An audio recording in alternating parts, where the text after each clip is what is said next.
Borges. De Borges, ça s'écrit B-O-R-G-E-S. D'accord. Et vous êtes Alors moi je suis président du comité de quartier à la base et le créateur de Angoulême Acteur Team. D'accord. Comment cette émission, par exemple, comment vous la préparez?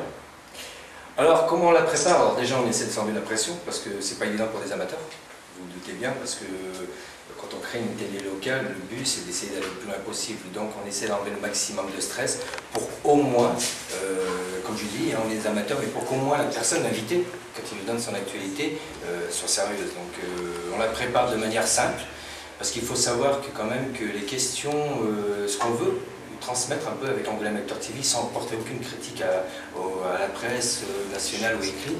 On veut faire une actualité simple et compréhensible par tous, parce qu'on s'est rendu compte au fil des années, puisqu'on enquête aussi pas mal de fois sur Angoulême, on s'est rendu compte qu'il y a beaucoup d'amalgames. Je donne juste un petit exemple, Philippe Lavaux, le maire d'Angoulême, qui est je le souligne aussi, le parrain de cette émission. On parlait du sujet Mobilix et nous on s'est rendu compte que les gens pensaient que la STGA allait disparaître. Alors ça c'est autre chose, nous on est vraiment sur ici. Mais là vraiment cette émission, comment vous l'avez préparée, vous connaissez comment, vous êtes renseigné comment? Alors comment je fais? C'est très simple, il y a plusieurs choses. La première, on lit la presse. Déjà on lit la presse. Et exemple, en ce qui concerne aujourd'hui l'émission du circuit des remparts, comme on sait que c'est quelque chose qui tient énormément aux Angoumoisins, enfin au moins à une partie des Angoumoisins, ce qu'on fait, on étudie la presse et puis on essaie de rentrer en contact avec cette personne.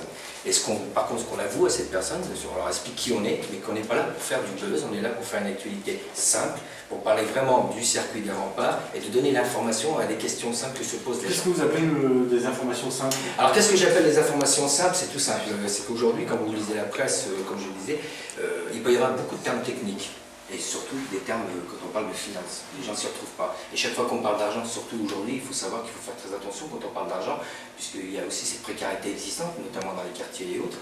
Donc nous, on essaie d'éviter. Nous, ce qu'on veut, on essaie de recueillir, comment dirais-je, les questions des gens quand ils nous disent pourquoi le circuit des remparts existe, pourquoi on n'a pas accès, comme j'ai posé la question au niveau des quartiers, pourquoi nous, on n'a pas accès, parce qu'on se sent des fois un petit peu rejeté ou autre. Voilà, c'est ça. Après, si on doit bien sûr parler un petit peu d'investissement, on le fera, mais on essaiera. Je demande des fois à mes invités, hors caméra, si vous comptez parler d'investissement, essayez de parler de chiffres clairs et de dire d'où vient cette somme pour qu'on puisse bien se repérer. Juste après, de manière pratique, alors j'ai vu là, voilà, vous avez un petit studio, vous avez des petites notes, voilà, vous faites tout comme les grands là, du coup, quasiment. Alors on essaye de faire comme les grands, parce que comme il y a des fois je le fais sans notes. Ça dépend de l'invité. Le circuit des remparts, comme en plus la manifestation n'est pas loin, je me suis dit mieux pas que je fasse un accro là-dessus. Mais il m'arrive aussi de faire sans notes. Mais généralement, oui, on le fait avec des notes parce qu'on essaie de faire comme les grands. Même après l'émission, on a une caméra qui fait rétroprojecteur. On rediffuse l'émission et on regarde les défauts de ce qu'on a fait, de ce qu'on n'a pas fait, pour éviter de refaire une prochaine fois. Ce qui n'est pas forcément évident des fois. Une sorte de débriefing. Oui, on fait des débriefings. Ouais. On fait des réunions, il faut savoir qu'on fait aussi des réunions 2 fois par mois.